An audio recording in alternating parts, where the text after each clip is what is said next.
Bonjour, je m'appelle Reda Oulamine et je suis avocat au barreau de New York, Paris et Casablanca. Je voudrais vous parler aujourd'hui du recouvrement des créances et donc du paiement des dettes en période de Corona.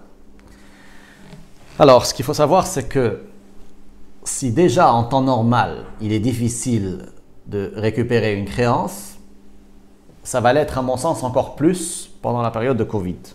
Pourquoi?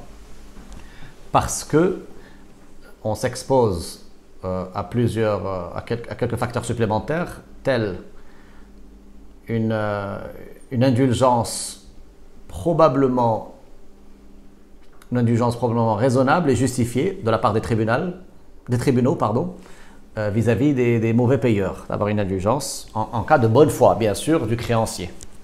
En gros, concrètement, vous avez quelqu'un qui ne vous a pas payé une facture, mais s'il n'a pas payé, encore une fois, je parle vraiment sous réserve de l'existence d'une bonne foi, s'il n'a pas payé, c'est qu'il n'a pas d'argent. Parce qu'il y a une crise économique, pour cause de Corona. Alors que fait-on? Je préconise avant tout la négociation et la discussion pour trouver un arrangement. Parce qu'encore une fois, s'il est difficile en temps normal de récupérer des fonds, ça risque de l'être encore plus difficile maintenant.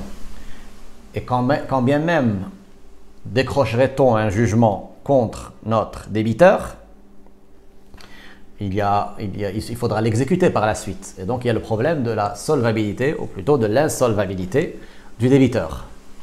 Donc si on peut trouver une solution, c'est encore mieux. Mais maintenant, si on va devant les tribunaux, et bien sûr en matière judiciaire, ça va être une nouvelle phase, une nouvelle ère qui s'ouvre, qui est en train de s'ouvrir assez rapidement, dans la mesure où on ne sait pas encore exactement comment vont trancher les tribunaux. Logiquement, il y a la théorie de la force majeure dont on avait parlé, et qu'un débiteur qui ne peut vraiment pas payer à cause d'une catastrophe naturelle, telle que le Corona, devrait être libéré de son obligation de payer.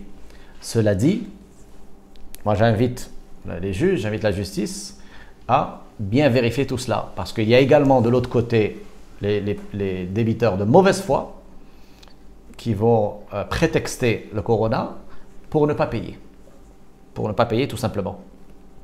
Alors je pense qu'il sera quand même assez facile pour la justice de trancher, notamment en nommant un expert qui vérifiera la situation financière et comptable du débiteur et qui verra assez rapidement s'il est de bonne foi et s'il y a donc lieu de lui accorder, une franchise, une grâce, un rééchelonnement de la dette, ou si, étant de mauvaise foi, il faut le condamner au paiement immédiat de la dette. Voilà, j'espère que je vous aurai apporté quelques éclaircissements sur ces problèmes de paiement et de recouvrement en période de Covid. Et n'hésitez pas à nous poser des questions en bas de la vidéo sur notre site. Merci.